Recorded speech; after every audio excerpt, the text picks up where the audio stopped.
Revision of business combination.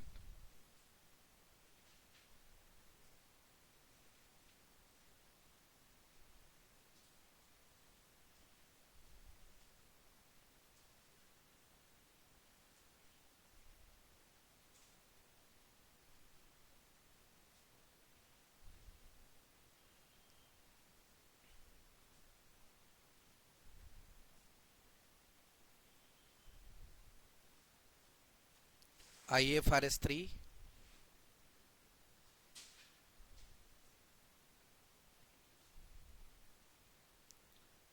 in days 103. Revision of business combination.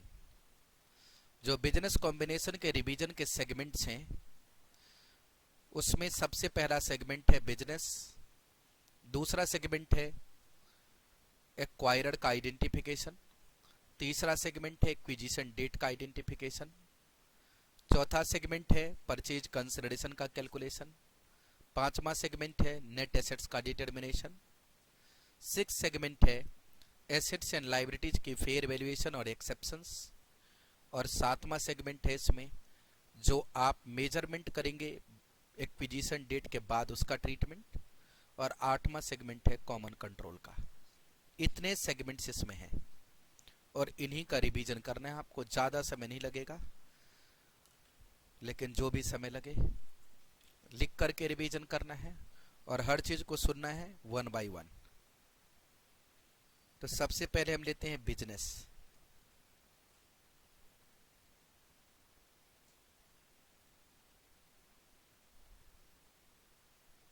Business आप इस standard में यानी बिजनेस कॉम्बिनेशन में अकाउंटिंग तभी करेंगे जब एक्वायरी बिजनेस होगी. अगर आप जिसको एक्विजिशन कर रहे हैं वो बिजनेस नहीं है तो फिर उसकी अकाउंटिंग स्टैंडर्ड में पॉसिबल नहीं है. मतलब accounting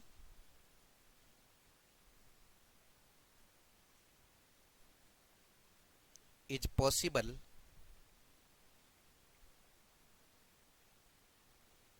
under IFRS 3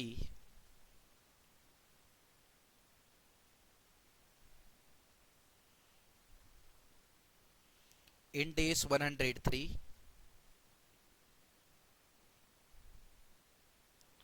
only when acquiry is business.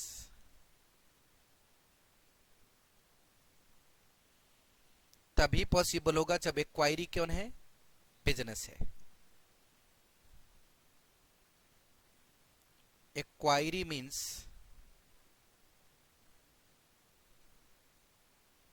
Entity purchased by other entity.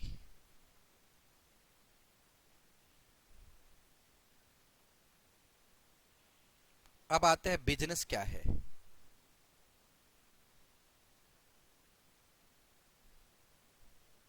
Business is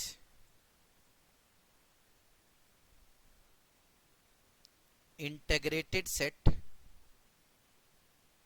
of assets and activities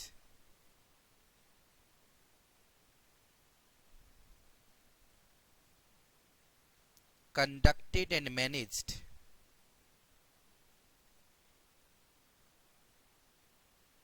to provide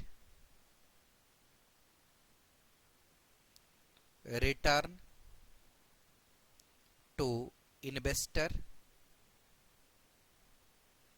owner. Business is integrated set of assets and activities conducted and managed to provide return to investor, owner, member और participants.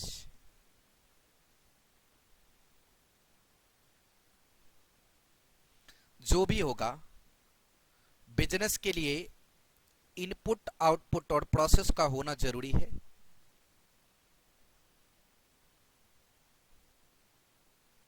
Business must have input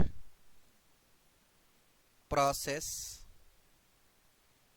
and output.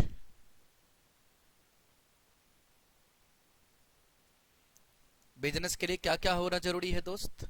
Input process and output. लेकिन अगर development stage entity है और output नहीं भी है, output का potential है, तब भी बिजनेस माना जाएगा। In case of development stage entity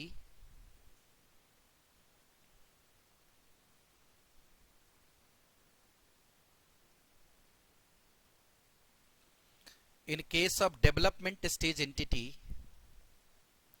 अगर कौन सी एंटिटी हो? Development stage entity, then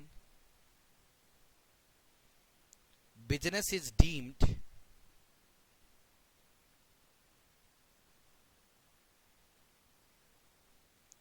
even if there is no input, sorry, there is no output, but potential of output.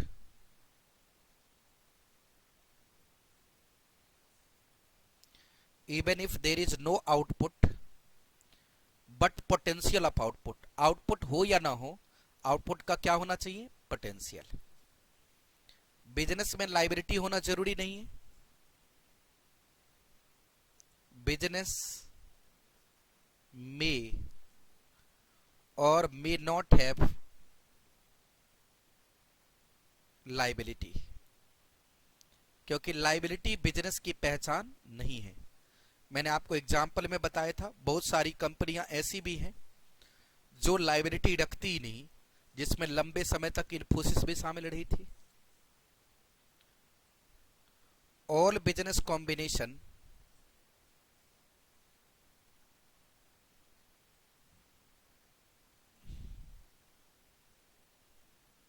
must have goodwill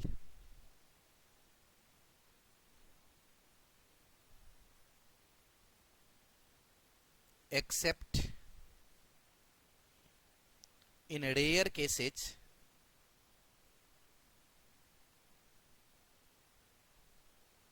gain on bargain।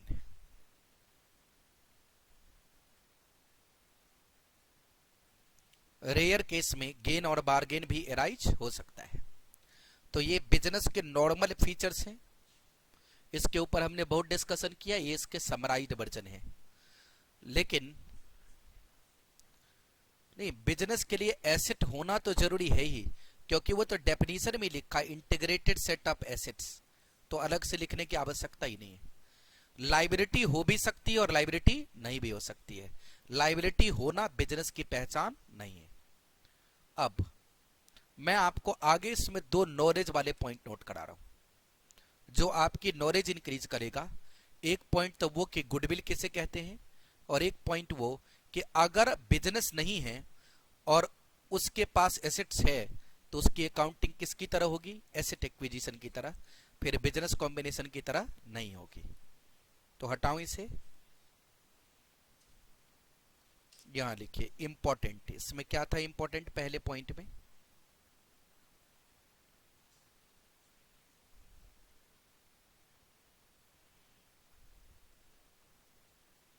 Important, if acquiry is not business,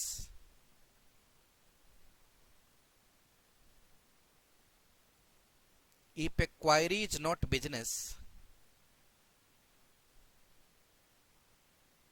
then accounting is made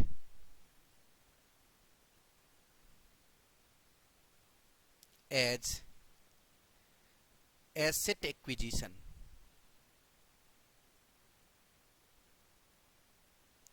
under IAS 38, IAS 16, IAS 40।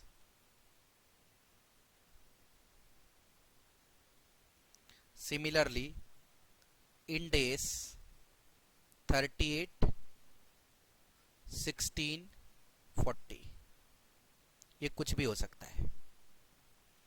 दूसरी बात,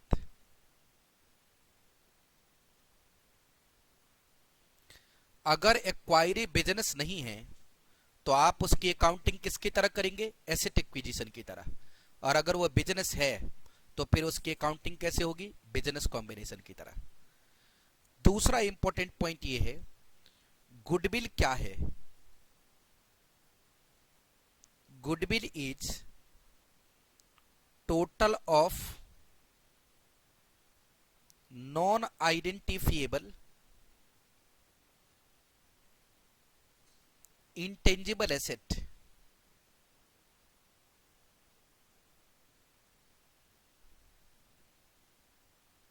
in acquiry। Acquiree के जो identifiable non identifiable intangible asset हैं उसी को हम क्या कहते हैं? गुडविल। मतलब एक्वायरी के बैलेंस शीट में बड़े सारे एसेट हैं इंटेंजिबल, जिसको आप आइडेंटिफाई करके मेजर नहीं कर सकते, लेकिन कंसिडरेशन तो सबका देना पड़ा होगा, इसलिए वो उन्हीं का रिप्रेजेंटेशन करता है जिन एसेट को हम एक्विजिशन के समय आइडेंटिफाई करके रिकॉर्ड नहीं कर सकते। इसके बाद बिजनेस के बाद नंबर दूसरा पॉइंट आता है, सेकेंड पॉइंट,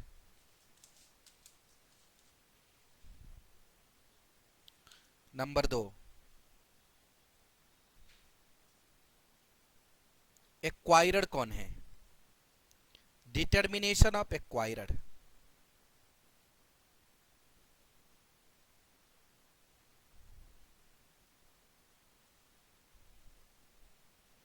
एक्वायरर एंटिटी कौन है? Determination of acquirer. अगर नहीं, मैं सिंपली बता रहा हूं, एक्वायरर वो है जो कंट्रोल बनाए। Acquirer entity means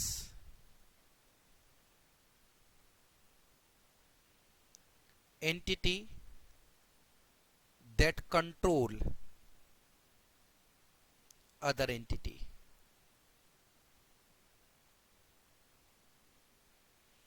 acquirer entity वो है जो दूसरे एंटिटी को कंट्रोल करे। Situation of acquirer,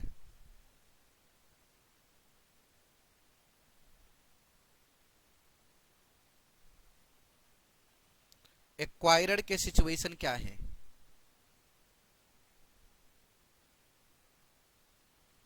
situation of acquirer, acquirer के सिचुएशन क्या है वो देखिए।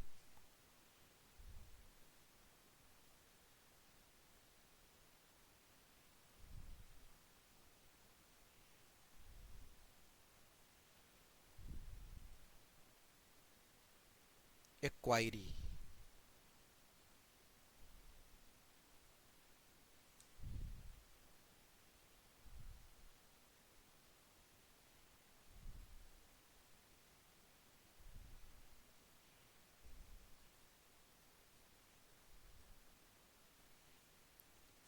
Acquired through cash.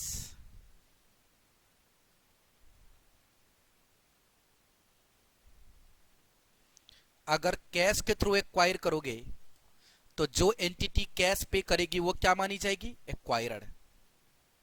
नंबर 2,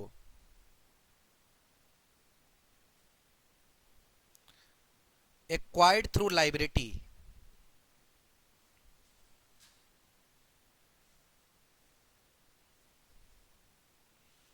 अगर लायबिलिटी रेज करके एक्वायर करोगे तो जो एंटिटी लायबिलिटी रेज करेगी वो क्या मानी जाएगी? Acquiree, acquirer.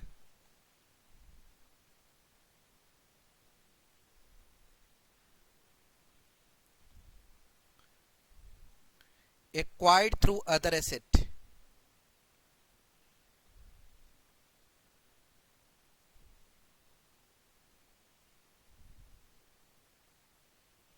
जो एंटिटी एसेट देगी वो क्या मानी जाएगी? एक्वायरर।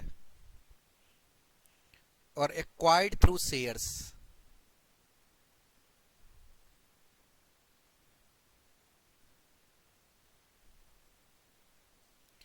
अगर आप शेयर्स के थ्रू एक्वायर करेंगे, बोलो, तो आपको पोस्ट कॉम्बिनेशन कंट्रोल देखना पड़ेगा। पोस्ट कॉम्बिनेशन परसेंटेज,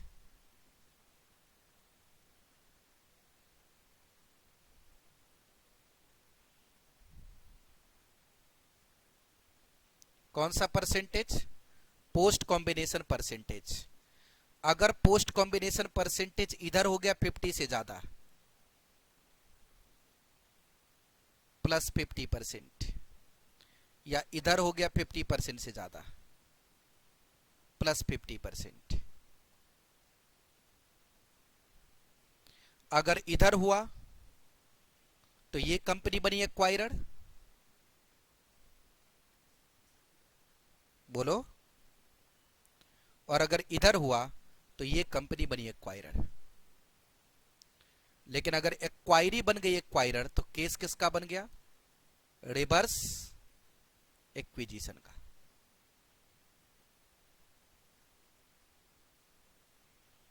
किसका केस बन गया? Reverse acquisition. मतलब जिसको शेयर इशू करने गए थे, अगर उसी का पोस्ट कॉम्बिनेशन कंट्रोल बन गया तो उसको हम क्या मान लेंगे? Reverse acquisition. नोट हो गया?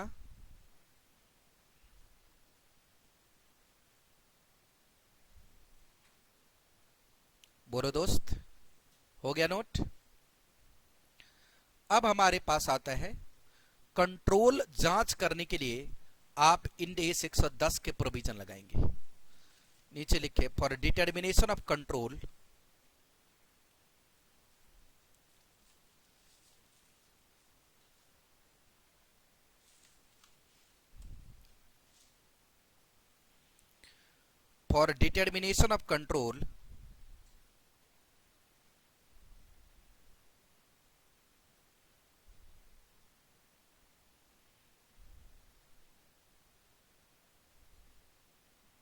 Use provision of end S 110, use provision of end S 110। अब आता है हमारे पास में एक्विजिशन डेट का डिटर्मिनेशन। एक्विजिशन डेट वो डेट है जिस डेट पे एक्वायरर ने कंट्रोल बनाया, बोलो। तो third point, acquisition date,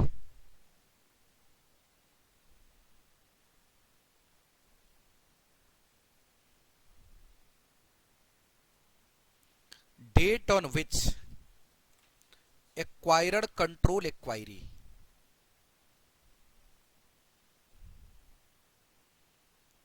date on which acquirer control acquiree. जिस दिन एक्वायरर ने एक्वायरी को कंट्रोल कर लिया उसको आप क्या बोलेंगे? Date of acquisition. Must consider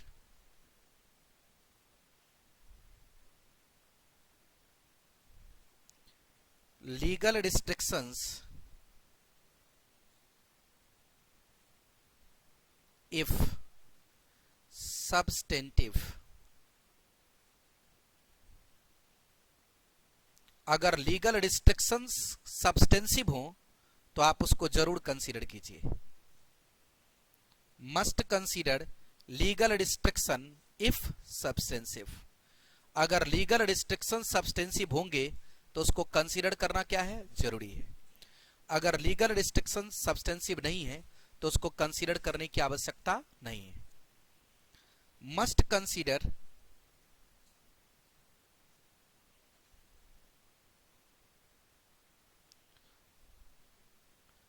share holders approval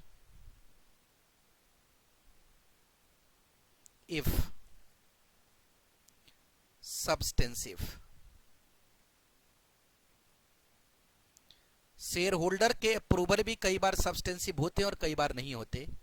जैसे मैंने आपको एग्जांपल दिया था, याद हो, कि अगर शेयर होल्डर पैसे नहीं अप्रूव नहीं करेगा तो हम कैश देकर के कंपनी खरीद सकते हैं। ऐसे केस में शेयर होल्डर का अप्रूवल सब्सटेंसिव नहीं है। Number 4, acquisition accounting.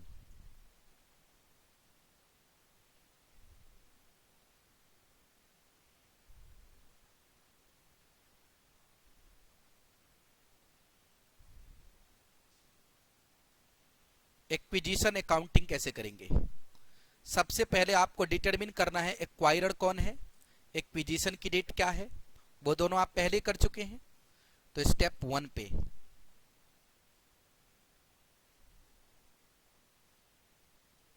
Calculate percentage of control of acquirer in acquiry, calculate percentage of control of acquirer in acquiry and also calculate non-controlling interest.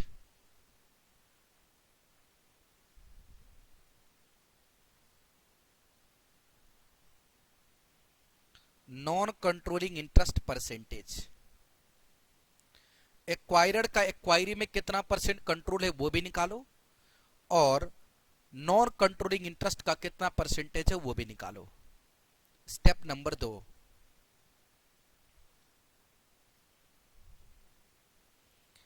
Calculate purchase consideration.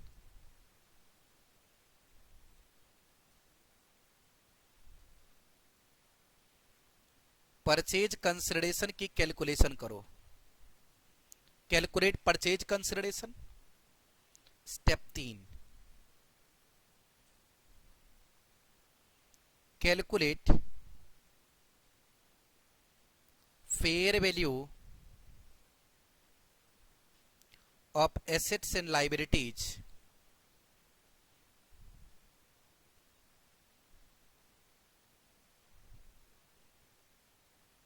Eight acquisition date.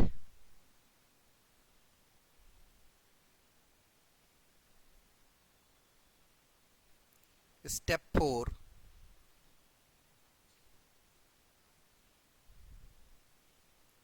Calculate goodwill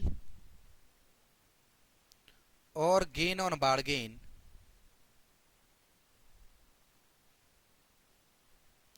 step 5, prepare consolidated balance sheet.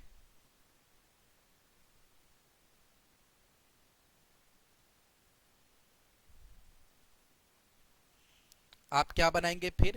Consolidated balance sheet. अब ये तो एक summarise step है, लेकिन सिर्फ इतने से ही तो काम नहीं चलेगा। तो आप परसेंटेज निकालना तो बड़ा सिंपल है, जो नॉर्मली मेंशन्ड ही रहता है सिचुएशन में कि किसका कितना परसेंटेज है। परचेज कंसिडरेशन से बात स्टार्ट होगी। परचेज कंसिडरेशन में क्या क्या इंक्लूडेड है?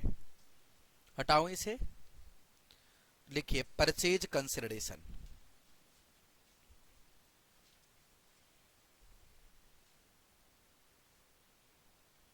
Purchase consideration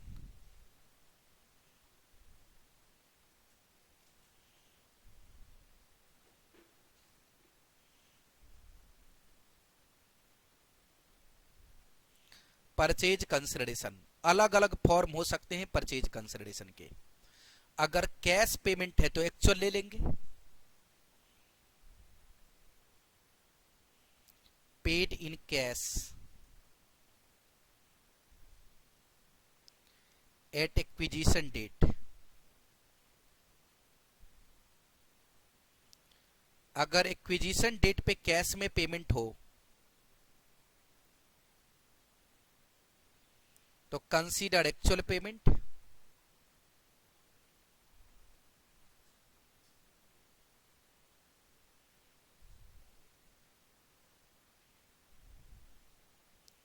number 2,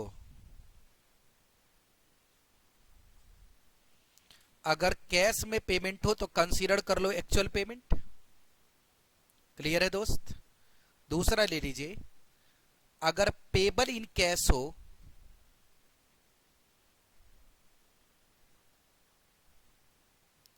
eight future date, तो इसको हम कहते हैं डेफर्ड कंसिडरेशन।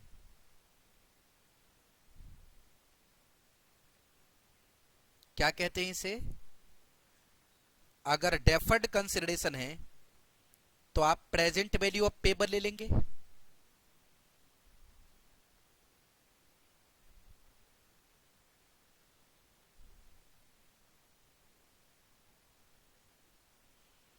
अगर payable in cash at future date है तो आप प्रेजेंट वैल्यू ऑफ पेबल लेंगे। बोलो दोस्त। Third point. तीसरा है हमारे पास में, अगर आपके पास में कंटिंजेंट कंसिडरेशन हो। कौन सी कंसिडरेशन हो? Contingent consideration.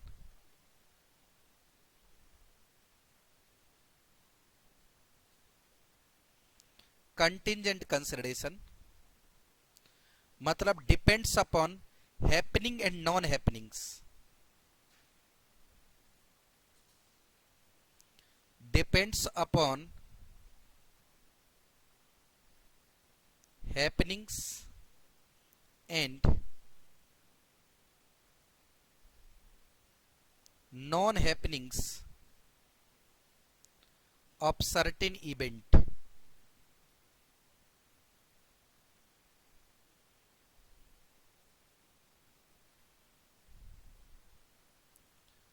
अगर ये किसी इवेंट के हैपन होने या ना होने पर डिपेंड करे तो आप लेंगे फेयर वैल्यू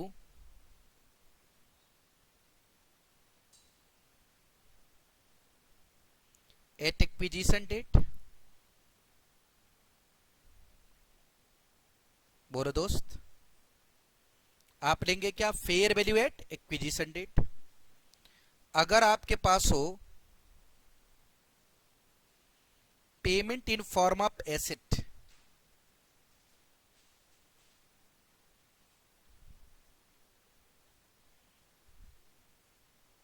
अगर आप एसेट के फॉर्म में पेमेंट करेंगे तब हम क्या लेंगे? Fair value of asset.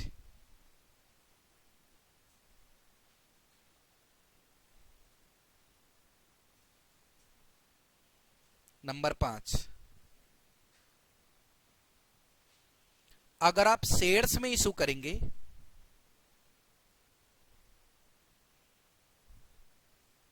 Issued in shares, किस में इशू करेंगे? शेयर्स में। तो number of equity shares into number of equity shares into swap ratio. बोलो। Into fair value of acquired share. फिर आप एक्वायर्ड के शेयर की फेयर वैल्यू लेंगे, fair value of acquired share. समझ आ गई बात? बोलो। मतलब जितना शेयर एक्वायर्ड कंपनी इशू करेगी, जितना शेयर कौन कंपनी इशू करेगी? Acquired company. उस शेयर के को स्वैप लगाने के बाद जितनी फेयर वैल्यू होगी उससे क्या कर देना है? मल्टीप्लाई। अब लीजिए point number 6, issued in shares के बाद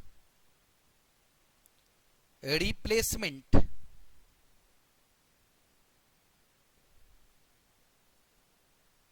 share based payment award.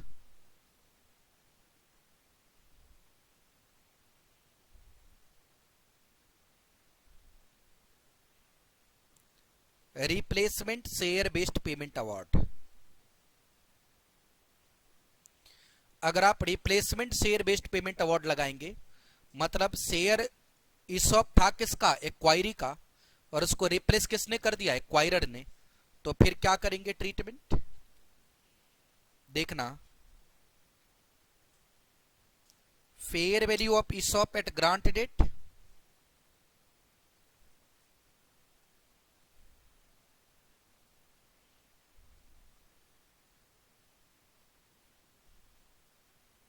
Into period expired divided by original vesting period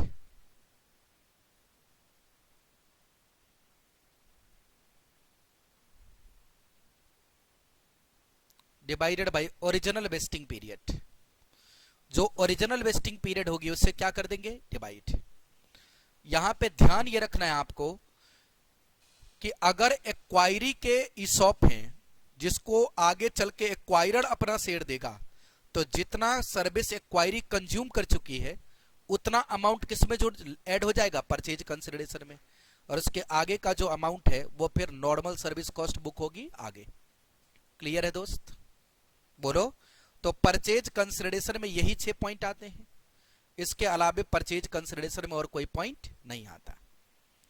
अब परचेज कंसिडरेशन कैलकुलेट करने के बाद हमारे लिए दूसरा सबसे बड़ा काम है, वो है नॉन कंट्रोलिंग इंटरेस्ट का डिटर्मिनेशन करना। किसका डिटर्मिनेशन करना, नॉन कंट्रोलिंग इंटरेस्ट। तो अगला पॉइंट लिखेंगे non controlling interest. Non controlling interest के दो तरीके हैं, फुल गुडविल मेथड और partial goodwill method. Non controlling interest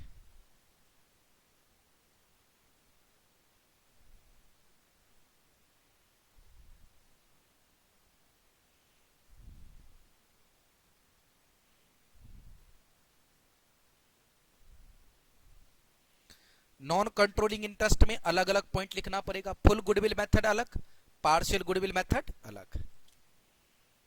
तो अगर फुल गुडविल मेथड करना है आपको,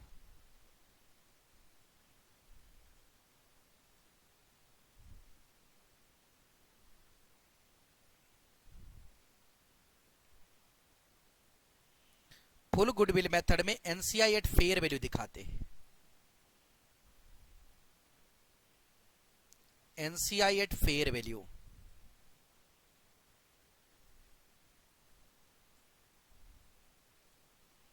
क्या दिखाते हैं, non controlling interest eight fair value. और अगर पार्शियल गुडविल मेथड होगी तो आप एनसीआई दिखाएंगे एट पीएनए।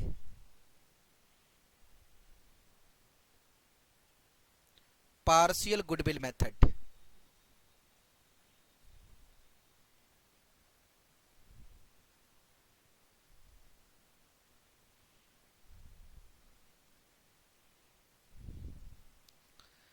एनसीआई एट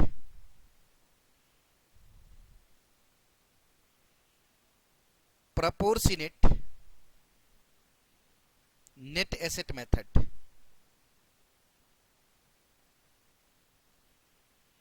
आप दोनों में से कोई भी एक ले सकते हैं, ये आपकी मर्जी है, बोलो। उसके बाद में non controlling interest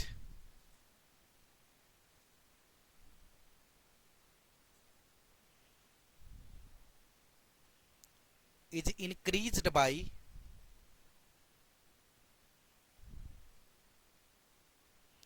non controlling interest is increased by. Non controlling interest क्या होगा, बढ़ेगा। Non controlling interest is increased by non replacement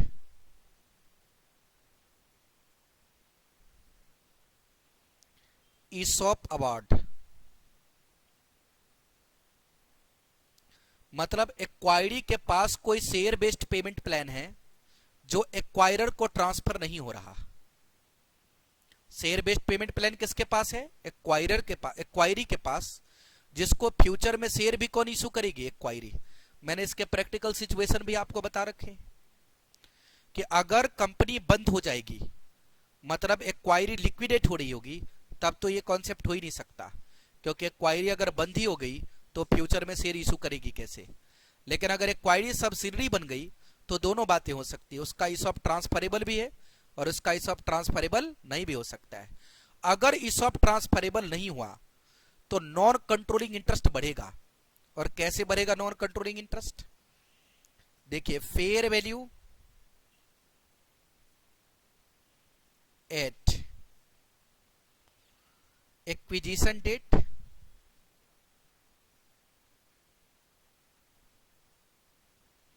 fair value at acquisition date. ध्यान देना वहां क्या लिखा था, fair value at grant date, यहां पे क्या लिखा है, fair value at acquisition date into period expired divided by vesting period at acquisition date.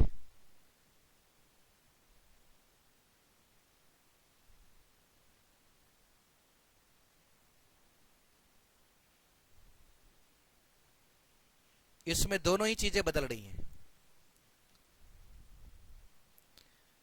आप इन दोनों मेथड में से कोई एक मेथड से एनसीआई कैलकुलेट करेंगे, बोलो जो भी क्वेश्चन कहेगा। और उसके बाद अगर आपके पास में एक्वायरी का कोई non replacement share based payment award हो, कौन सा अवार्ड हो, non replacement share based payment award, तो उसका जो भी प्रोपोर्शन होगा वो क्या कर देंगे, ऐड। क्लियर है, नहीं होगा तो नहीं आएगा। ज्यादातर जो इलस्ट्रेशंस आपने देखे उसमें नहीं था, लेकिन ये जरूरी नहीं कि ऐसे क्वेश्चन आगे ना बनाए जाएं, तो उसको आपको कंसीडर करना पड़ेगा। फेयर वैल्यू मेथड अगर लगाओगे तो फेयर वैल्यू कैलकुलेट करने के दो तरीके हैं। Fair value of NCI can be calculated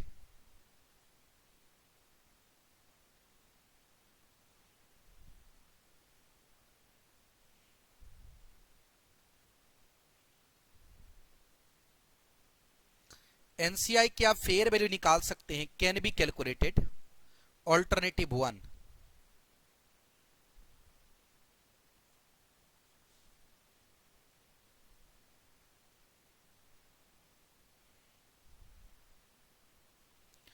alternative 2,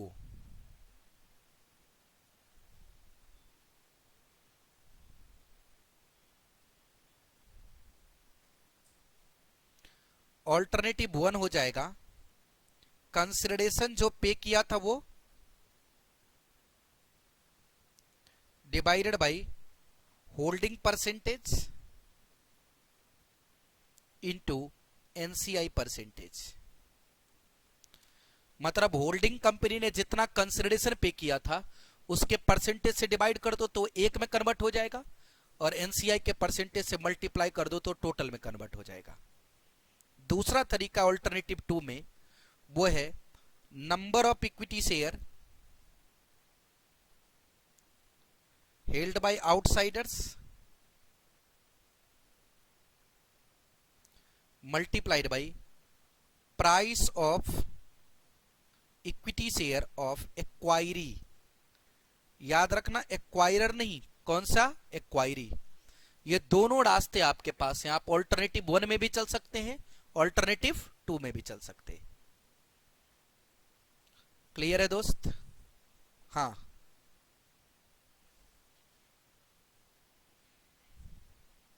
हाँ, जब नॉन कंट्रोलिंग इंटरेस्ट कैलकुलेट करेंगे तो एक्वायरी के प्राइस से मल्टीप्लाई होगा, क्योंकि शेयर किसका है, एक्वायरी का। मान लो बी, ए लिमिटेड ने बी को परचेज किया, ए लिमिटेड एक्वायरड है, बी एक्वायरी है। बी के पास 10,000 शेयर है जिसमें से 8,000 ए ने खरीद रखे, तो 2,000 जो शेयर है वो किसी और के पास है, लेकिन वो शेयर है किसके, बी के। तो अगर आपकी वैल्यू निकालनी होगी तो बी के प्राइस से मल्टीप्लाई करना पड़ेगा। समझ आ रही है बात? तो इस चीज का ध्यान रखना है, चाहे ये लगा सकते हैं वो लगा सकते हैं, इन दोनों में से कोई भी एक लगा सकते हैं। मैंने आपको बताया था इसको फुल गुडविल मेथड क्यों कहते हैं, क्योंकि जो कंसिडरेशन होल्डिंग ने दिया हो तो ऑलरेडी फेयर वैल्यू पे है, जो बचा हुआ है उसको भी अगर फेयर वैल्यू पे ले लो तो टोटल एक्वायरी के बैलेंस शीट से गुडविल निकल के आ जाएगी, हाँ या ना। लेकिन अगर होल्डिंग वाले हिस्से को आप फेयर वैल्यू पे लोगे और बाकी को नेट एसेट्स पे छोड़ दोगे तो जो रिमेनिंग पोर्शन होल्डिंग ने नहीं खरीदा उसकी गुडविल कैलकुलेट नहीं होगी। इस वजह से यहां पे इंपॉर्टेंट नोट क्या है, इंपॉर्टेंट नोट ये है कि अगर फुल गुडविल मेथड पे गुडविल कैलकुलेट होती है तो गुडविल में पेरेंट और एनसीआई दोनों का हिस्सा है, लेकिन अगर पार्शियल गुडविल मेथड पे गुडविल कैलकुलेट होती है तो गुडविल सिर्फ किसको बिलोंग करती है, पेरेंट को, उसमें एनसीआई का कोई लेना देना नहीं होता। तो वो इंपॉर्टेंट पॉइंट भी लिखिए।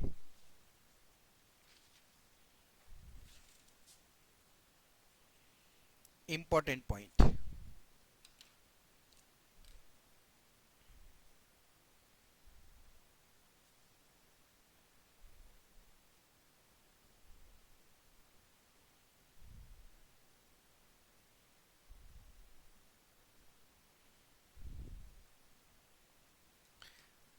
In case of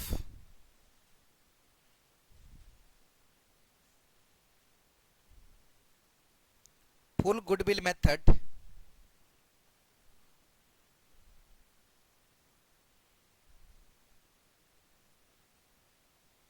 goodwill belongs to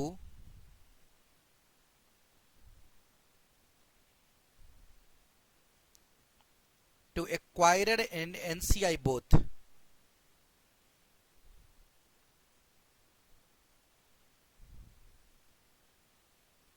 In case of partial goodwill method,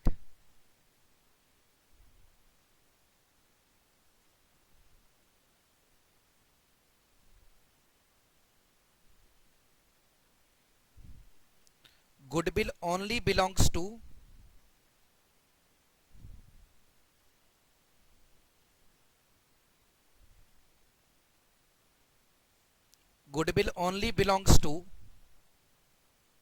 किससे? Goodwill only belongs to parent. यही बात आपको ध्यान भी रखना पड़ेगा अमोर्टाइजेशन के समय भी। अगर गुडविल सिर्फ पेरेंट को बिलोंग करती है तो पूरा अमोर्टाइजेशन गुडविल का पेरेंट के कंसोलिडेटेड पीएल से माइनस होगा, बोलो। और अगर दोनों को बिलोंग करती है तो दोनों में जाएगा। ये आपको यही क्लैरिफाई करना पड़ेगा। हाँ,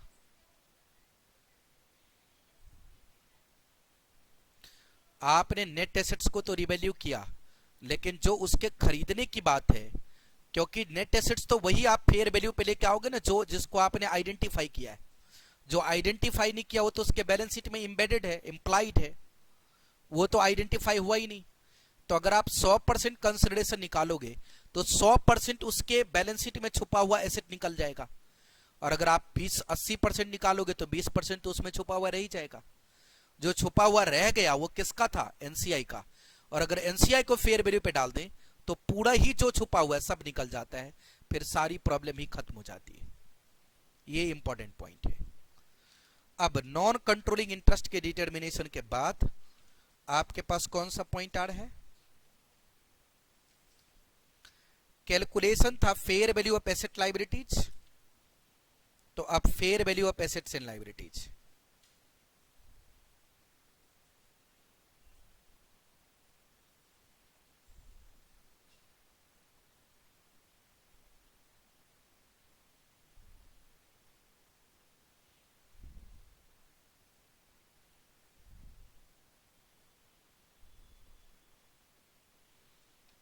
All assets and liabilities of acquiree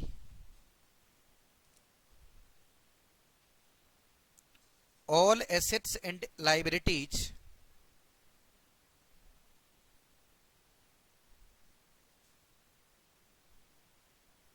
of acquiree are considered at fair value except some exceptions।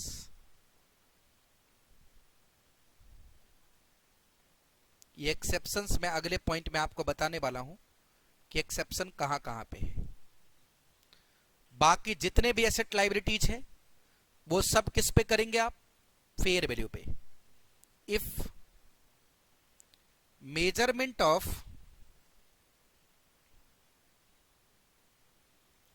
fair value is not possible,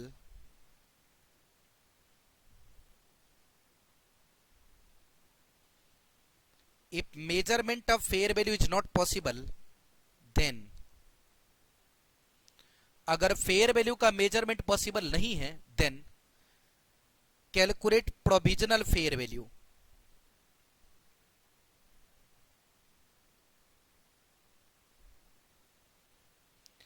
अगर किसी भी वजह से एक्विजिशन के डेट पे आप एक्चुअल फेयर वैल्यू नहीं कैलकुलेट कर सकते, तो आपको क्या कैलकुलेट करना पड़ेगा? Provisional fair value. और अगर आप प्रोविजनल फेयर वैल्यू कैलकुलेट करोगे तो ओरिजिनल फेयर वैल्यू अगले 12 महीने में दिखाना पड़ेगा, तो उसमें क्या क्या एडजस्टमेंट होगा वो आगे पॉइंट में आ जाएगा। तो ये आपको समझ आ गया, सारे एसेट लायबिलिटीज को किस वैल्यू पे रखनी है? Fair value. अगर provisional fair value actual fair value ना कैलकुलेट कर सके तो क्या लगाएं? Provisional fair value. Fair value is calculated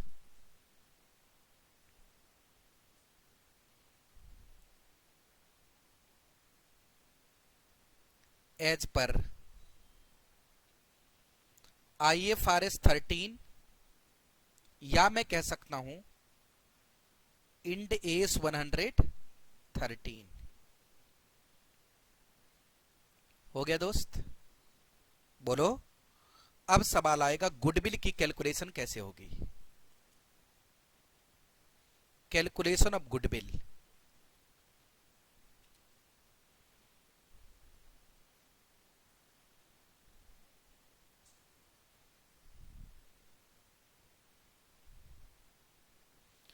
और गेन ऑन बारगेन।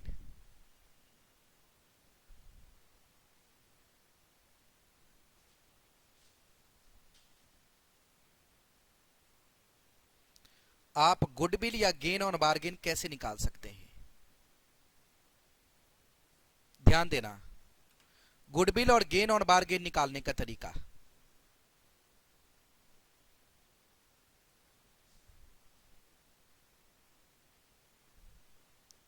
आपको देखना है fair value of consideration,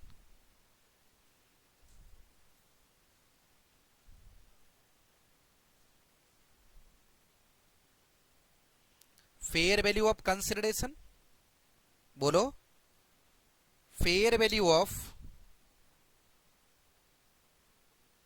non controlling interest या प्रपोर्शनेट नेट एसेट NCI, जो भी आपको बोला जाएगा वो आप लेंगे। आप ये बात अच्छे से जानते हैं कि अगर NCI PNA पे होगा तो मैं उसे जोड़ूं या न जोड़ूं उसका कोई इंपैक्ट नहीं आता, लेकिन मैंने आपको बताया था हमेशा ऐसे ही चलना है, ताकि बार बार अलग अलग ट्रीटमेंट रटना पड़ेगा फिर। तो NCI दिखाना ही है। अगर नेट एसेट पे होगा तो NCI की वजह से गुडविल में कोई चेंज नहीं आएगा, और अगर वो फेयर वैल्यू पे हुआ तो उसका इंपैक्ट गुडविल या गेन ऑन बारगेन पे पड़ेगा। Fair value of asset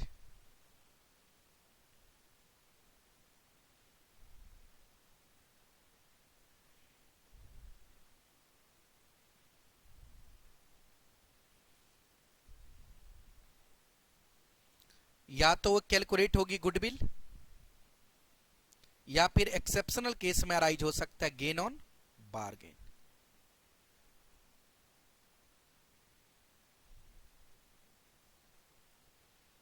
exceptional case में क्या अराइज हो सकता है दोस्त? Gain on bargain. समझ आ रही है बात? बोलो। अब इसके बाद क्या होगा? Balance sheet. बैलेंस शीट आप वैसे ही बनाएंगे जैसे IAS 1 में स्ट्रक्चराइज्ड है, एक ऑब्जर्वेशन के साथ कि NCI को प्रेजेंट करेंगे आप इक्विटी में सेपरेटली फ्रॉम ऑनर इक्विटी। हटाओ इसे।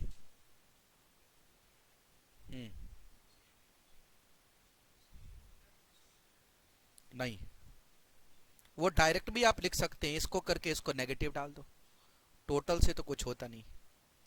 अब लिखिए balance sheet.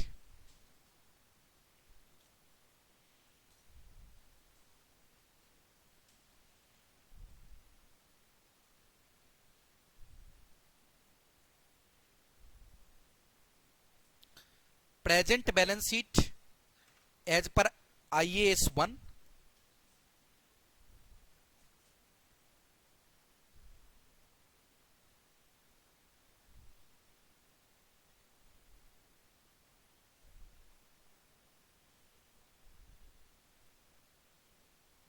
Ind AS 1 with NCI presentation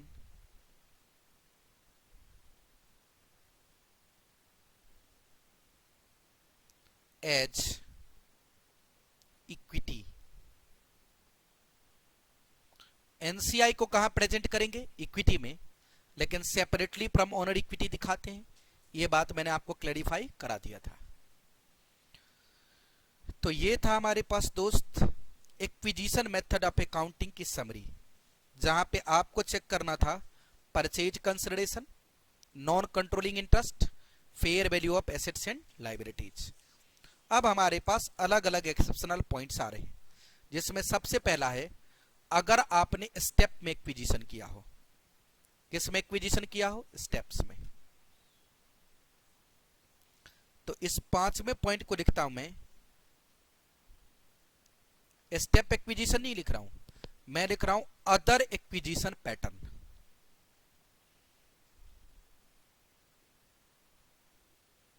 other acquisition pattern.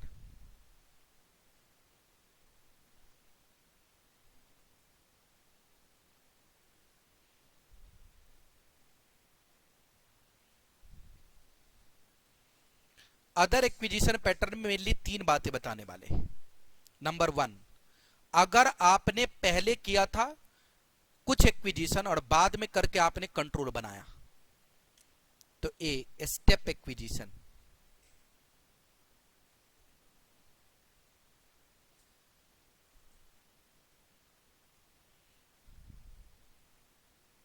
जैसे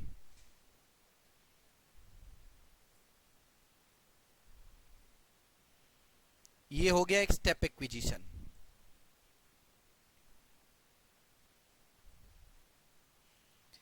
एक्विजिशन 1 पे 20% था, एक्विजिशन 2 पे 40% किया, तो 60% हो गया। कंट्रोल यहां पे बना,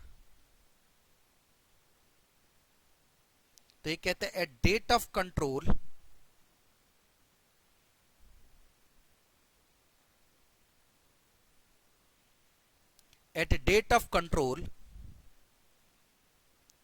previously held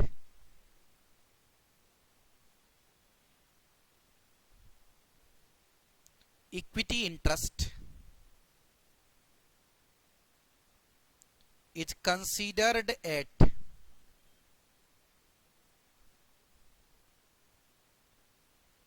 fair value.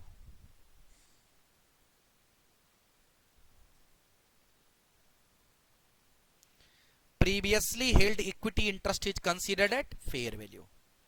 मतलब कंट्रोल के डेट पे जब आप कंसिडरेशन निकालेंगे तो पुराने इन्वेस्टमेंट की फेयर वैल्यू निकाल के कंसिडरेशन में ऐड कर देंगे, और फिर इन्वेस्टमेंट की जो भी रिवैल्यूएशन हो रही होगी वो देखना पड़ेगा कि आपने उसे एफबीटीपीएल क्लासिफाई किया था या ओसीआई, उसी हिसाब से उसका ट्रीटमेंट भी हो जाएगा। और अगर आपने उसे इक्विटी मेथड पे क्लासिफाई किया होगा तब भी उसका ट्रीटमेंट आपको बताया जा चुका है। बी आता है दूसरा पॉइंट, बी वो है एक्विजिशन आफ्टर कंट्रोल। कंट्रोल बनाने के बाद अगर एक्विजिशन करते हैं,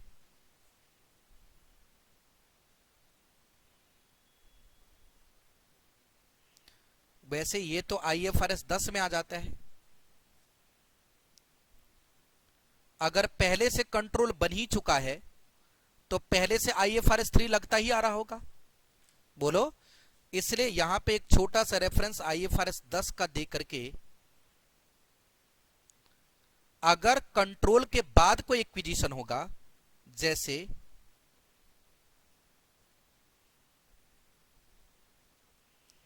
पहले 80% था एक्विजिशन 1 और अब 10% और बढ़ा दिया एक्विजिशन 2, तो कंट्रोल तो यहां पे था ही,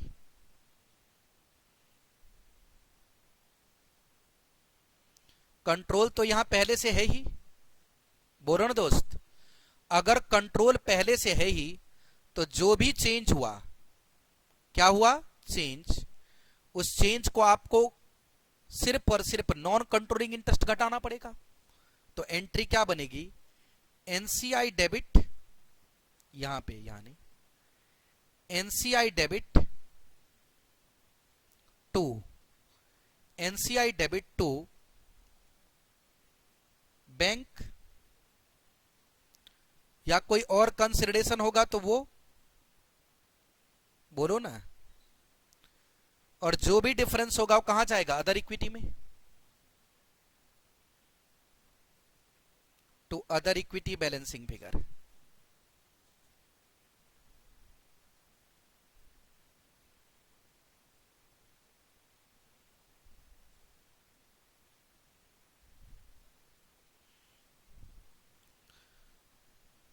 और अगर बिना इन्वेस्टमेंट के कंट्रोल बन गया, क्या बन गया? बिना इन्वेस्टमेंट के कंट्रोल, तो आप सारे एसेट लायबिलिटीज को कंसोलिडेट करेंगे और 100% क्या दिखा देंगे? एनसीआई। जैसे वो कंट्रोल बन सकता है थ्रू एग्रीमेंट, बोलो।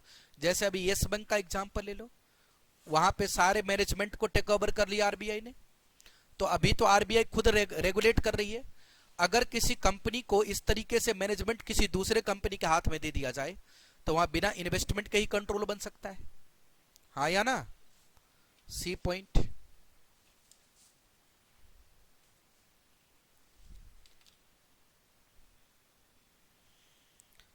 Control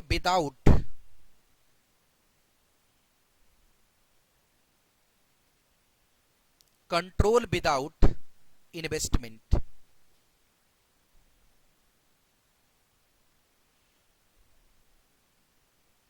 consolidate assets and liabilities, present 100% NCI.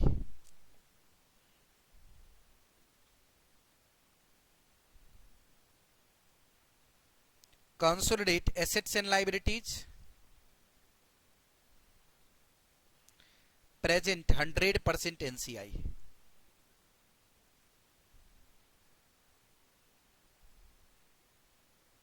100% क्या प्रेजेंट कर दो? Non controlling interest.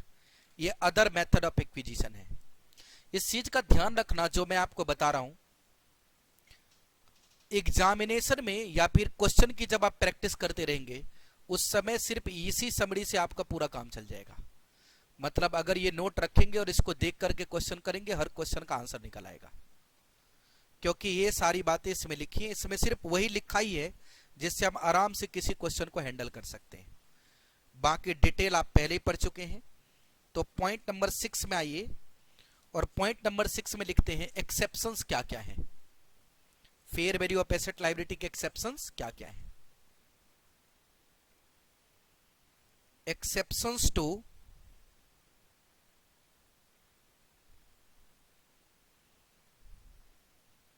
fair value of assets and liabilities।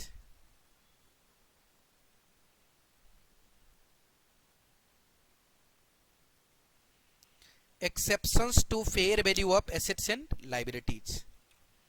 assets and liabilities के fair value में exceptions के को हमने 3 हिस्से में डिवाइड कर दिया। कितने हिस्से में? 3।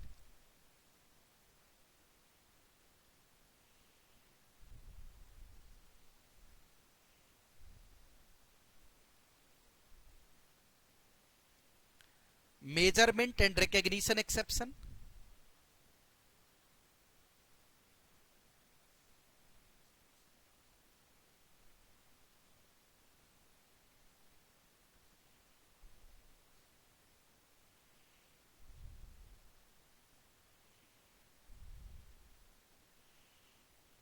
जहां पे मेजरमेंट में भी एक्सेप्शन है और किस में है?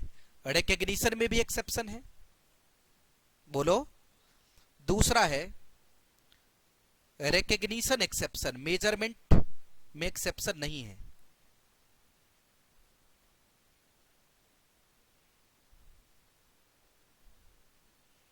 और तीसरा है सिर्फ मेजरमेंट एक्सेप्शन, रिकॉग्निशन में एक्सेप्शन नहीं है।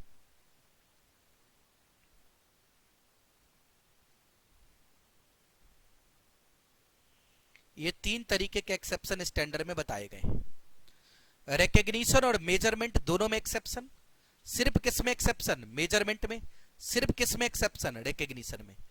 जहां पे रिकॉग्निशन और मेजरमेंट दोनों एक्सेप्शन है उसमें देखिए क्या क्या है। Income tax,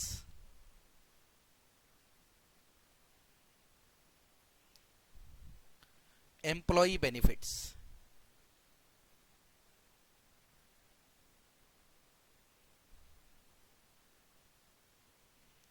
इंडिमनिफिकेशन asset,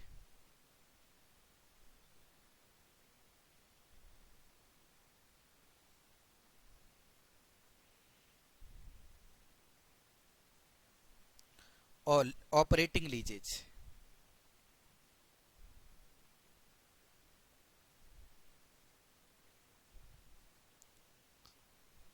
share based payment,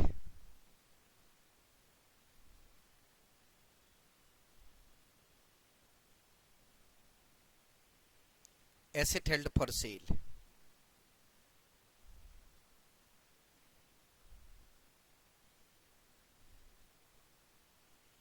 रीएक्वायर्ड right,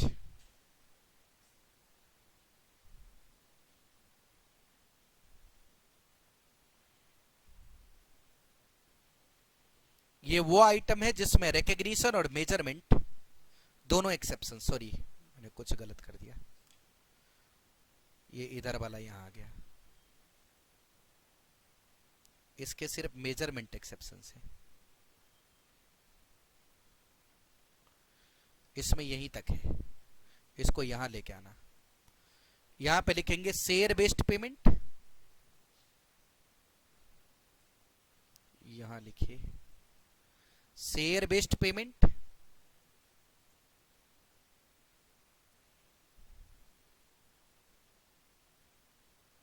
उसके बाद में एसेट हेल्ड फॉर सेल,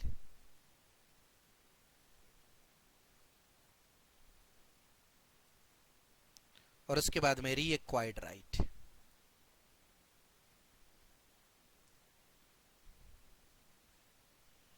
और रिकॉग्निशन एक्सेप्शन तो आप बहुत अच्छे से जानते हैं, ये क्या है, कंटिंजेंट लायबिलिटी।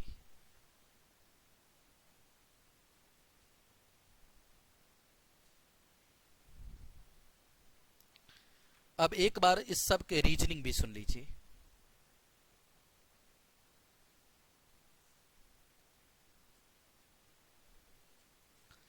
इनकम टैक्स, इसका मेजरमेंट और रिकॉग्निशन दोनों एक्सेप्शन है, क्योंकि इनकम टैक्स आप एसेट्स और लायबिलिटीज जो भी रिकॉर्ड करोगे फेयर वैल्यू पे, और जो टैक्स में उसका डिडक्शन नहीं मिलेगा उसके बीच के डिफरेंस से निकालोगे। एम्प्लॉई बेनिफिट की अकाउंटिंग, अगर कोई हम बेनिफिट दे रहे हैं किसी भी सर्विस प्रोवाइडर को जो हमारी दूसरी कंपनी से आया है, तो उसकी अकाउंटिंग फ्यूचर में होगी, करंट में नहीं होगी। इंडिमनिफिकेशन एसेट उतना ही रिकॉग्नाइज होगा जितना आपको इंडिमनिफाई किया जा सकता है, या maximum up to contingent liability, उससे ज्यादा इंडिमनिफिकेशन एसेट को रिकॉग्नाइज और मेजर नहीं कर सकते। ऑपरेटिंग लीजेज नॉर्मली रिकॉग्नाइज नहीं किया जाता है, लेकिन जब आप लीज पे लेंगे तो उसकी फेयर वैल्यू पे उसको रिकॉग्नाइज करेंगे। उसके बाद आता है measurement exception. Share based payment की कैलकुलेशन हम फेयर वैल्यू पे नहीं कर रहे थे, आपने चेक किया था, हमने ग्रांट डेट के बेसिस पे किया था। एसेट हेल्ड फॉर सेल की वैल्यूएशन करेंगे fair value less cost to sell और carrying amount whichever is lower, बोलो।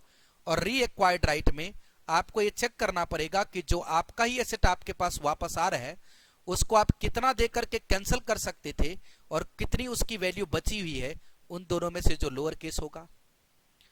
कंटिंजेंट लायबिलिटी को रिकॉग्नाइज करने में दिक्कत नहीं है, सॉरी मेजर करने में दिक्कत नहीं, कंटिंजेंट लायबिलिटी मेजर तो फेयर वैल्यू पे होगी, बोलो, लेकिन कंटिंजेंट लायबिलिटी को एज एक्चुअल लायबिलिटी आपको रिकॉग्नाइज करना पड़ेगा। जबकि जो अपने पास में स्टैंडर्ड है वो कहता है कंटिंजेंट लायबिलिटी को बुक में रिकॉर्ड नहीं कर सकते, लेकिन बिजनेस कॉम्बिनेशन में कंटिंजेंट लायबिलिटी को भी बुक में रिकॉर्ड करेंगे। इसलिए क्या हो गया, रिकॉग्निशन एक्सेप्शन। नॉर्मल प्रोविजन क्या है, कंटिंजेंट लायबिलिटी बुक में रिकॉग्नाइज नहीं होगी, IFRS 3 का प्रोविजन क्या है, रिकॉर्ड होगी। अब हमारे पास आता है पॉइंट नंबर 7C। मेजरमेंट करने का मतलब है ये फेयर वैल्यू पे मेजर नहीं हो रहा है, इसके मेजरमेंट का बेस फेयर वैल्यू नहीं है, इसके मेजरमेंट का बेस अलग है, क्योंकि IFRS 3 में सबके मेजरमेंट के बेस क्या है, फेयर वैल्यू। इन तीनों को फेयर वैल्यू पे मेजर नहीं कर सकते।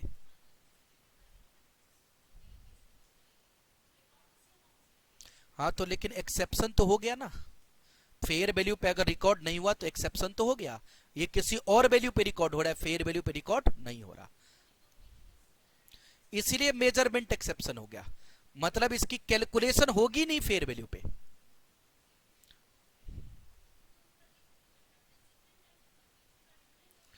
यहां पे मेजरमेंट में भी दिक्कत है, रिकग्निशन में भी दिक्कत है।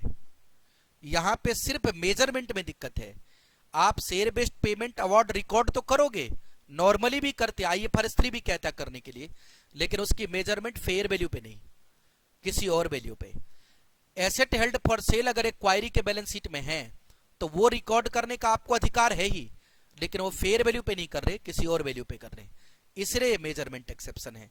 रीएक्वायर्ड राइट, अगर उसके बुक में कोई एसेट है जो आपने ही दिया है, वो वापस आएगा तो आपको रिकॉर्ड करने का तो अधिकार है ही, लेकिन आप फेयर वैल्यू पे नहीं करोगे, किसी और वैल्यू पे करोगे। अब कंटिंजेंट लायबिलिटी, अगर एक्वायरी की कंटिंजेंट लायबिलिटी है तो नॉर्मल प्रोविजन के हिसाब से एक्वायरर को रिकॉर्ड नहीं करना चाहिए, क्योंकि कंटिंजेंट लायबिलिटी रिकॉर्ड नहीं की जाती, लेकिन IFRS 3 में की जाएगी।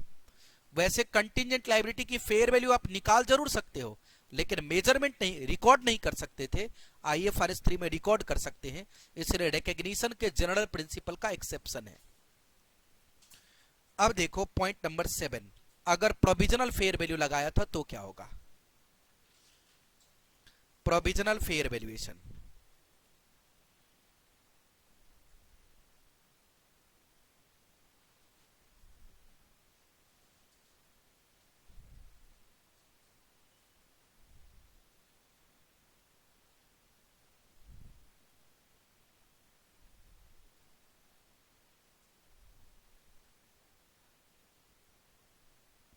अगर आपने एक्विजिशन के डेट पे प्रोविजनल फेयर वैल्यूएशन किया था, किस डेट पे,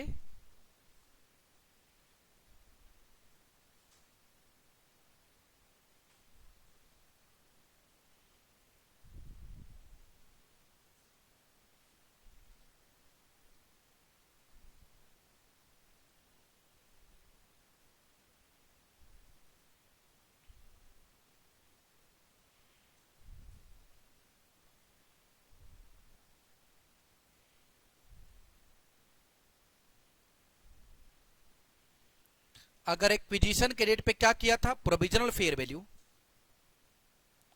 समझ आ रही बात, तो आपके पास कितने वक्त का कितना समय मिला हुआ है, 12 मंथ।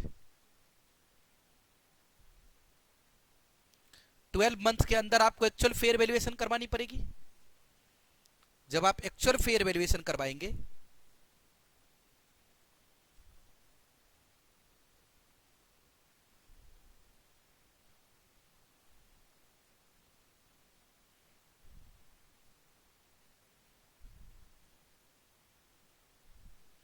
तो हो सकता है प्रोविजनल फेयर वैल्यू और एक्चुअल फेयर वैल्यू में डिफरेंस आ जाए।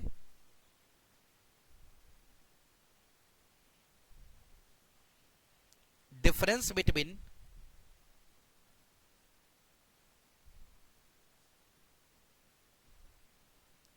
एक्चुअल फेयर वैल्यू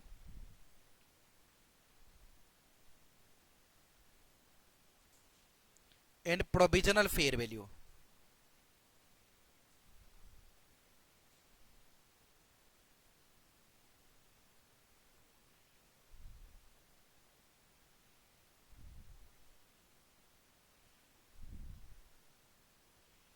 अगर एक्चुअल फेयर वैल्यू और प्रोविजनल फेयर वैल्यू में डिफरेंस का रीजन एक्विजिशन डेट या उससे पहले का होगा,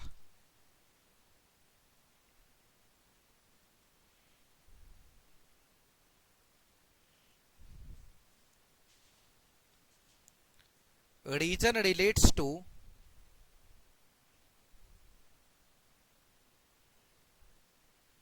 एक्विजिशन डेट और बिफोर। अगर रीजन एक्विजिशन डेट या उसके पहले से रिलेटेड हो, reason relates to acquisition date और बिफोर, और reason relates to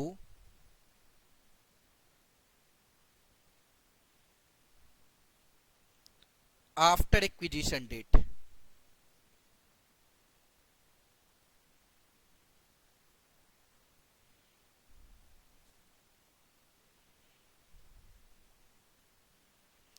reason relates to after acquisition date. अगर रीजन एक्विजिशन डेट के बाद से रिलेट करेगा तो, अगर रीजन रिलेट करेगा बिफोर एक्विजिशन डेट या एक्विजिशन डेट तक, तो एडजस्टमेंट किस में होगी? एडजस्टमेंट इन गुडविल, या अगर पहले गेन और बारगेन आया था तो वो,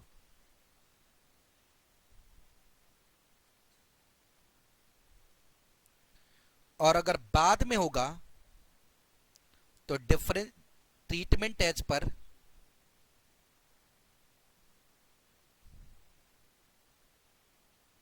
एप्लीकेबल इंडेस। एक बड़ा सा क्वेश्चन भी किया था आपने जब डिफरेंस आया था, जैसे प्रॉपर्टी प्लांट इक्विपमेंट की जब एक्चुअल फेयर वैल्यूएशन हुई तो फेयर वैल्यू बढ़ गई। अब वो फेयर वैल्यू बढ़ गई, उसका रिलेशन एक्विजिशन डेट के बाद का फिगर है, तो ये देखना पड़ेगा कि इंडेस 16 में उसकी अकाउंटिंग क्या हो सकती है। और अगर आपने 12 महीने तक फेयर वैल्यूएशन नहीं करवाया तो उसके बाद जो चेंज होगा वो एरर माना जाएगा और उसका ट्रीटमेंट इंडेस 8 में चला जाएगा। हटाओ इसे, बोलो। ये सब तो आपको खुद याद होना चाहिए, बताओ ये मुझे बताने की जरूरत है? सब पढ़े जा रहे हैं, लिखे जा रहे हैं बस धराधर। ये सब दिमाग में हमेशा 24/7 रिकॉर्ड होना चाहिए। हटा दूं? इफ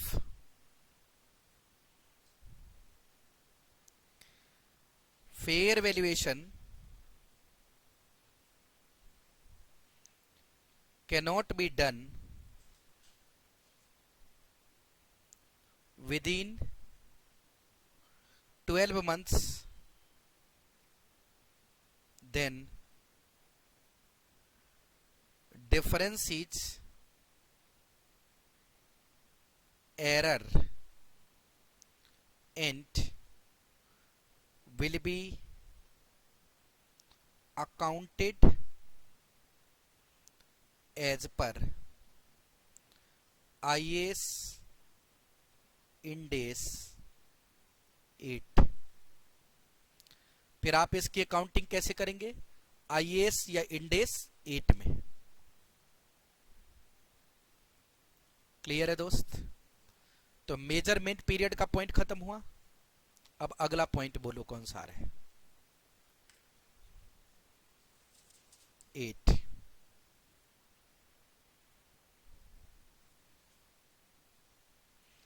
8 पॉइंट आ रहा है सबसीक्वेंट रिकॉग्निशन का। किसका पॉइंट आ रहा है? Subsequent recognition.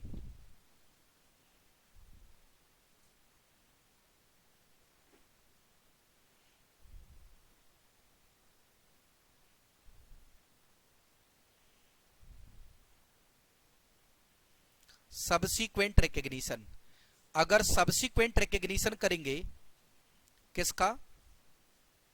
Share based payment award का, तो एक्विजिशन डेट के बाद की अकाउंटिंग इंडेस 102 के प्रोविजन के हिसाब से होगी। बोलो। तो ईसॉप,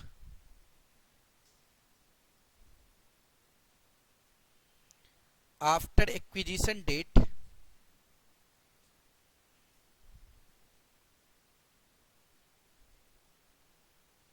अप्लाई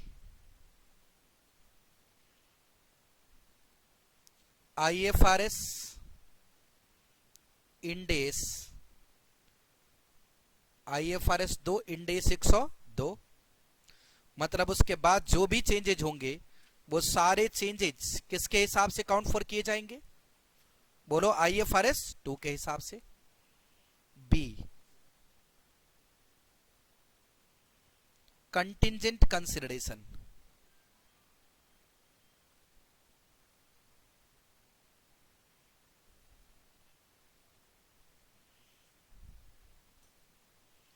अगर कंटिंजेंट कंसिडरेशन का नेचर हुआ लाइबिलिटी,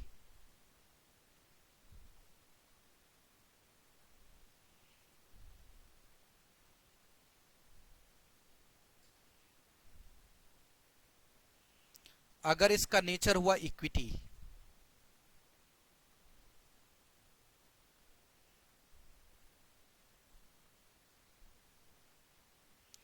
अगर ये लायबिलिटी नेचर के हैं,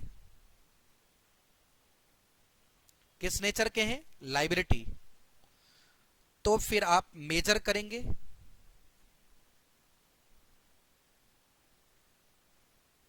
measured eight fair value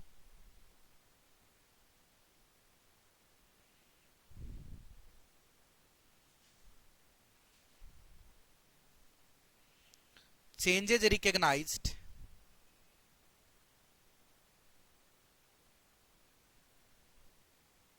in profit and loss। और अगर इक्विटी नेचर का है तो cannot be रीमेजर्ड।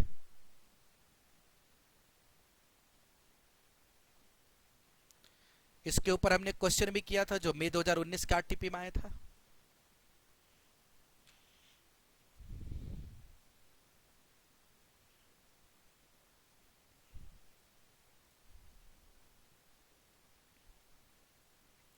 Contingent liability, initially तो आपने उसे फेयर वैल्यू पे दिखा दिया, बोलो,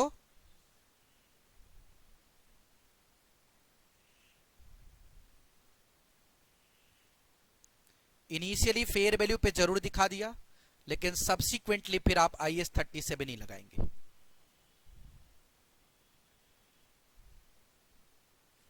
सब्सिक्वेंट टू एक्विजिशन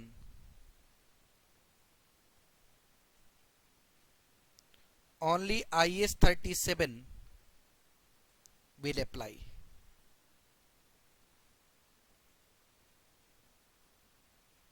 सिर्फ क्या अप्लाई करेंगे, IAS 37।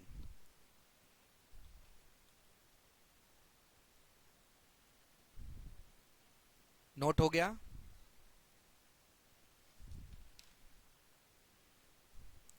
अब आ जाएगा रीएक्वायर्ड राइट, हटाओ इसे,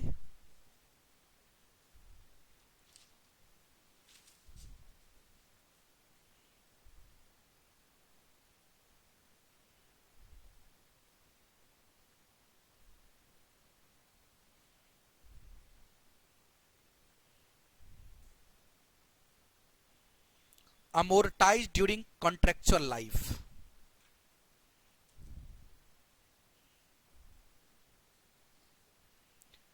amortized during contractual life, जो भी रिमेनिंग कॉन्ट्रेक्चुअल लाइफ बची होगी उसमें क्या कर देंगे, amortize।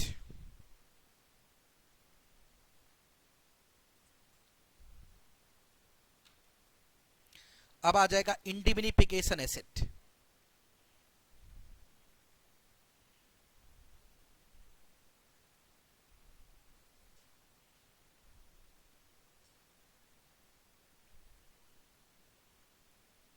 After acquisition date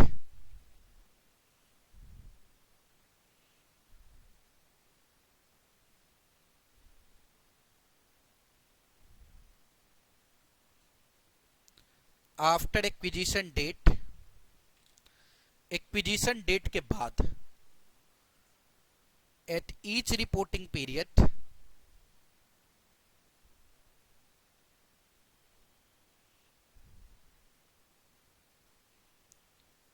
collectability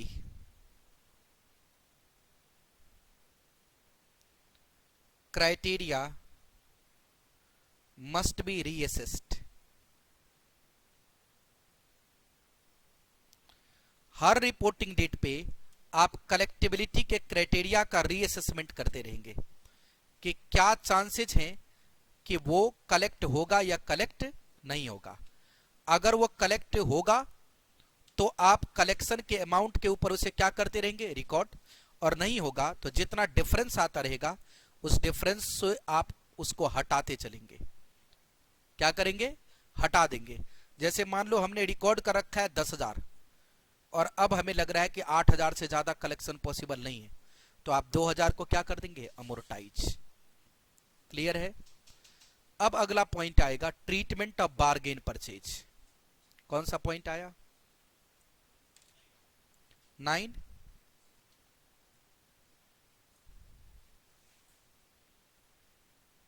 treatment of bargain purchase.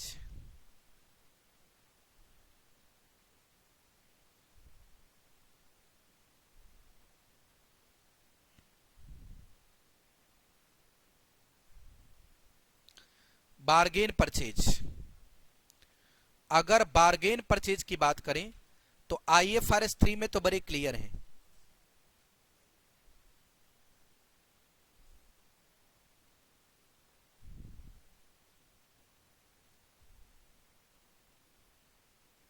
IFRS 3 में गेन ऑन बार्गेन कहां जाएगा? PL में, end AS 103,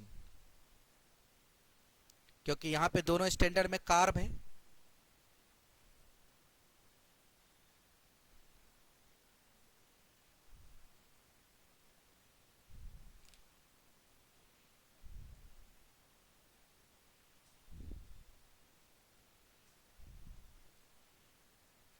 if reason of bargain is not clear, अगर बार्गेन का रीजन क्लियर नहीं है,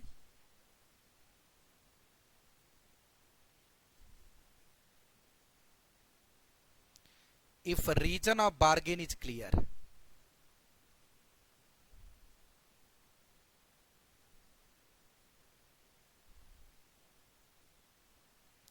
अगर बार्गेन का रीजन क्लियर है, बताओ अगर बार्गेन का रीजन क्लियर नहीं है तो क्या होगा? फिर वो OCI में रिटेन हो जाएगा।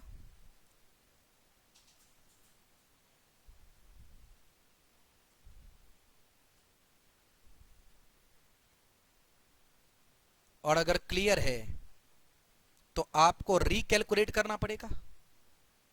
रिकैलकुलेट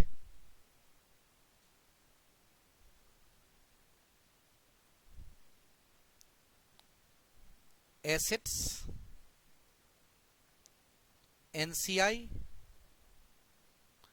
कंसिडरेशन, यानी जिन जिन फैक्टर की वजह से गेन ऑन बार्गेन अराइज होता है उसको रिकैलकुलेट करो, चेक करो। जब रीजन क्लियर था तो फिर गेन ऑन बार्गेन अराइज हुआ ही कैसे?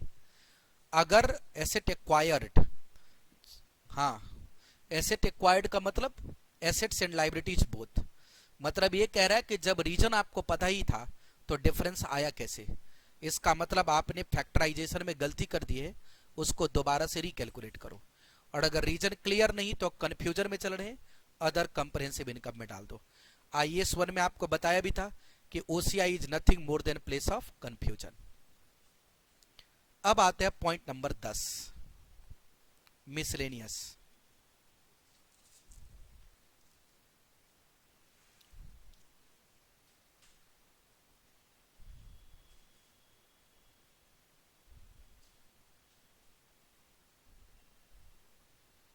एक्विजिशन रिलेटेड कॉस्ट PL में ले जाएंगे। जनरली जितने भी एक्विजिशन रिलेटेड कॉस्ट होते हैं सब कहां जाते हैं? PL में।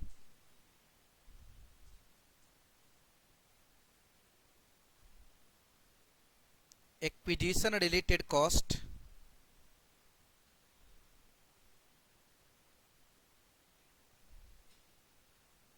Transferred to P&L, transaction outside business combination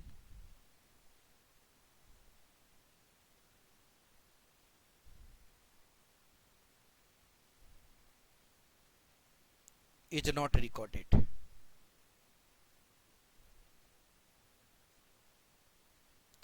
जो ट्रांजैक्शन बिजनेस कॉम्बिनेशन के अंदर कवर नहीं हुआ वो रिकॉर्ड नहीं होगा। जैसे मैंने आपको एग्जांपल बताया था कि अगर किसी शेयर होल्डर, इधर कोई एम्प्लॉई है क्वायरी का, और उसको हमने बोला है कि हम आपको सैलरी देंगे अगर आप फ्यूचर में हमारे यहाँ काम करोगे, तो ये ट्रांजैक्शन बिजनेस कॉम्बिनेशन का हिस्सा नहीं है, ये एम्प्लॉई सर्विस का हिस्सा है। क्योंकि वो एम्प्लॉई आएगा आपके यहाँ काम करेगा तो आप उसको पैसे दोगे। तो हमें इस बात की असेसमेंट करनी होती है कि कौन सा पॉइंट यानी कौन सा ट्रांजैक्शन और इवेंट बिजनेस कॉम्बिनेशन में है और कौन सा नहीं है। IFRS 3 तो यहां पे जाके खत्म हो जाता है, लेकिन इंड AS 110 दो बातें और ऐड कर देता है। एक, common control,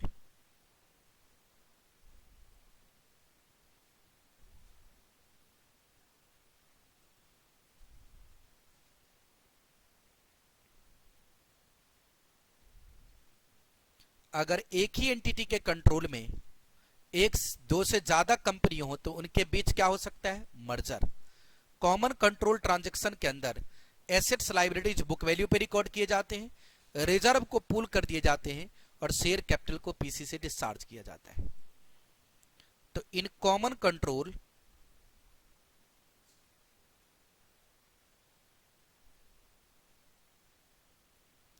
transaction acquisition method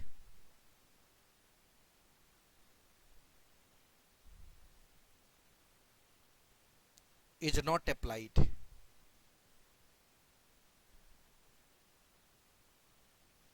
acquisition method of accounting apply नहीं करेंगे।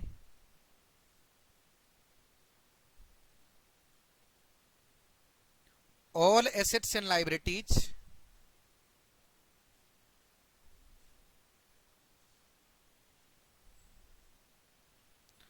आर रिकॉर्डेड एट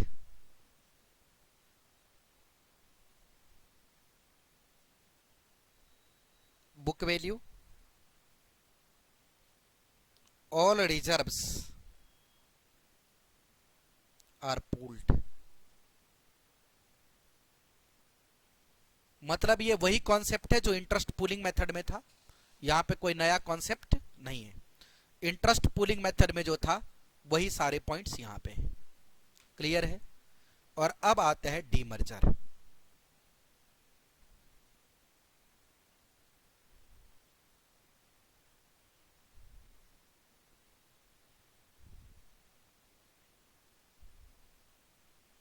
डीमर्जर में जो नई कंपनी बनेगी अगर वो कॉमन कंट्रोल में होगी तो उसके एसेट लायबिलिटीज को बुक वैल्यू पे रिकॉर्ड करेंगे, और अगर वो कॉमन कंट्रोल में नहीं होगी तो उसके ऊपर क्या अप्लाई करेंगे, एक्विजिशन मेथड।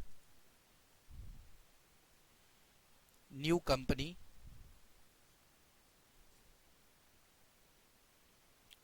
क्रिएटेड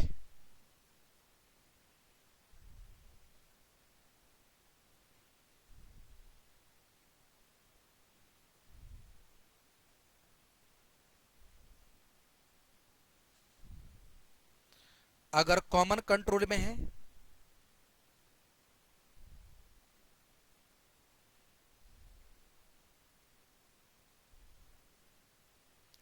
तो asset liability at fair value, sorry asset and liability at book value, और अगर कॉमन कंट्रोल में नहीं है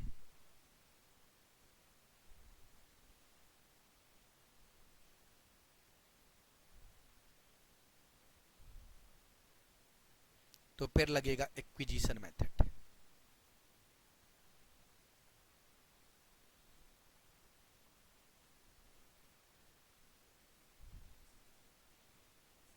जी, एक्विजिशन मेथड का क्या मतलब है, जितने भी एसेट्स लायबिलिटीज हैं वो सब किस वैल्यू पे, फेयर वैल्यू पे। यही था IFRS 3 में टोटल पॉइंट। इसी को आपने 10 लेक्चर में पढ़ा था। ये अभी कितने टाइम में हो गया, 1.5 घंटे में खत्म हो गया, और ये 5 मिनट में भी खत्म हो सकता है। ये सारी बातें आपको 5 मिनट में याद रहनी चाहिए। ये सारे पॉइंट्स दिमाग में फिक्स होने चाहिए कि कब क्या करना है।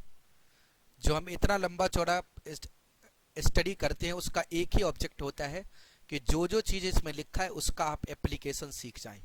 बाकी स्टैंडर्ड में जो लिखी हुई बातें थी उसकी समरी यही है। क्लियर है दोस्त।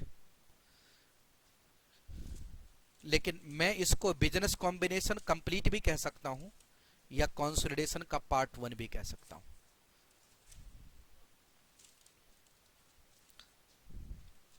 क्या आप पूछोगे तभी तो।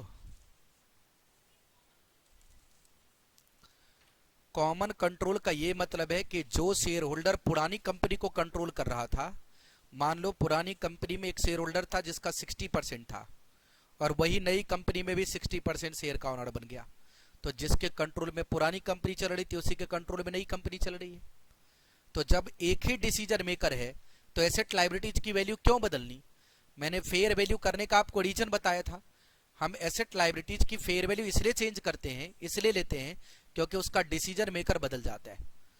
लेकिन अगर डिसीजन मेकर नहीं बदलेगा तो फिर एसेट लायबिलिटीज की फेयर वैल्यू चेंज करने का कोई रीजन बनता ही नहीं। इसलिए हमें डीमर्जर में चेक करना पड़ता है कि जो नई कंपनी बनेगी उसका डिसीजन मेकर वही पुराना था या डिसीजन मेकर बदल गया। अगर डिसीजन मेकर बदल गया तो आप एसेट लायबिलिटी को फेयर वैल्यू पे लो, और अगर डिसीजन मेकर नहीं बदला तो एसेट लायबिलिटीज को आप किस पे लो, बुक वैल्यू पे लो। यही ऑब्जेक्ट है और कोई खास ऑब्जेक्ट नहीं है। डेफर्ड टैक्स के पॉइंट भी हो सकते हैं, टैक्सेज के पॉइंट। अगर आपके पास एसेट लायबिलिटीज की फेयर वैल्यू है जो टैक्सेबल नहीं है तो फिर आपको डेफर्ड टैक्स एसेट और लायबिलिटीज की क्या करनी पड़ सकती है, कैलकुलेशन। तो आपको सबसे पहले क्या आइडेंटिफाई करना है, बिजनेस है या बिजनेस नहीं है। बिजनेस वो है जहां पे एसेट्स हो, एक्टिविटीज हो जिसको मैनेज करके कमाया जा सके। कई बार ऐसी एंटिटी भी बिजनेस होती है जिसमें अभी एसेट से एक्टिविटीज है लेकिन आउटपुट नहीं है।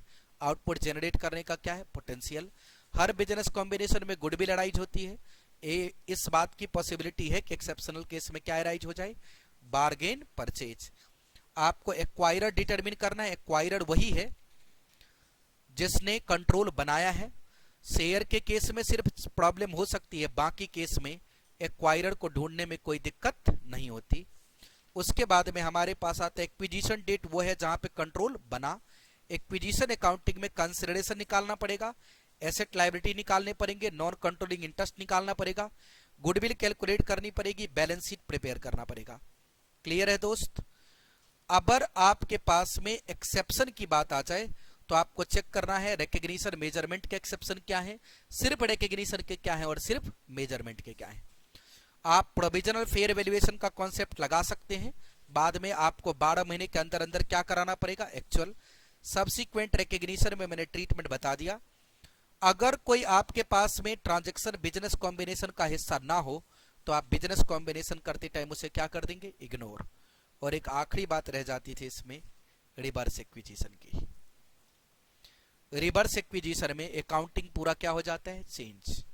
पॉइंट नंबर कौन सा था, reverse acquisition.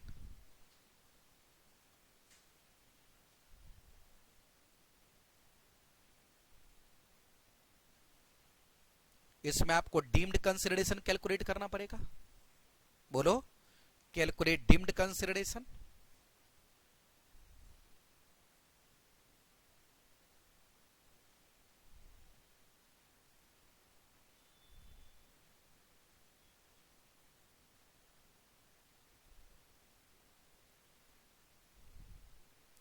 Number of equity share, क्योंकि रिवर्स एक्विजिशन हो ही सकता है सिर्फ इक्विटी एक्सचेंज में, बाकी में तो होगा ही।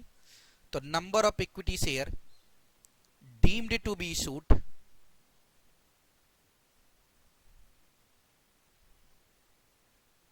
by accounting acquirer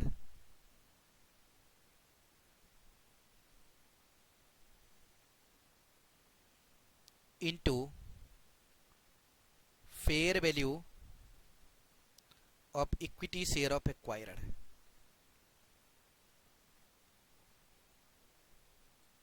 आप ये चेक कर लो कि कितना इक्विटी शेयर अकाउंटिंग एक्वायरर को इशू करना था, बोलो, और उसके शेयर की रेट क्या थी। दूसरी बात आप कर लेंगे, generalized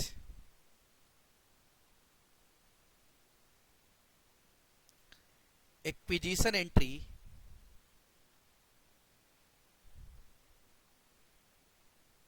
in books of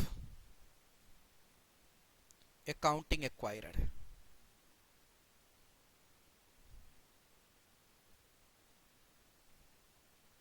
accounting acquirer के बुक में आप जर्नल एंट्री करेंगे। In balance sheet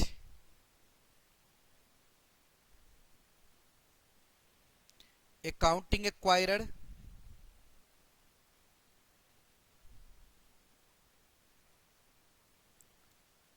asset and liability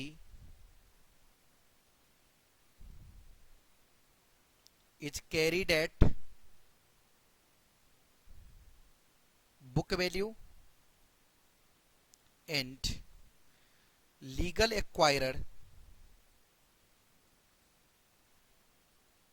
asset and liability eight fair value. आप ये बात अच्छे से जानते हैं कि अकाउंटिंग सब्सटेंस ओवर फॉर्म के ऊपर बेस्ड है। किसके ऊपर बेस्ड है? Substance over form. इसलिए अकाउंटिंग एक्वायर्ड के हिसाब से जर्नल एंट्री होगी, और अगर अकाउंटिंग एक्वायर्ड के हिसाब से एंट्री होगी तो अकाउंटिंग एक्वायर्ड के एसेट लायबिलिटीज को किस वैल्यू पे दिखाया जाएगा? बुक वैल्यू पे। और जो लीगल एक्वायर्ड है उसके एसेट लायबिलिटी को इस वैल्यू पे, फेयर वैल्यू पे। जो भी डीम्ड कंसिडरेशन आप इशू करेंगे वो बैलेंस शीट में शेयर कैपिटल में जाके क्या कर देंगे? ऐड। तो ये बिजनेस कॉम्बिनेशन का यहां पे समरी क्या हो गया? फिनिश, खत्म।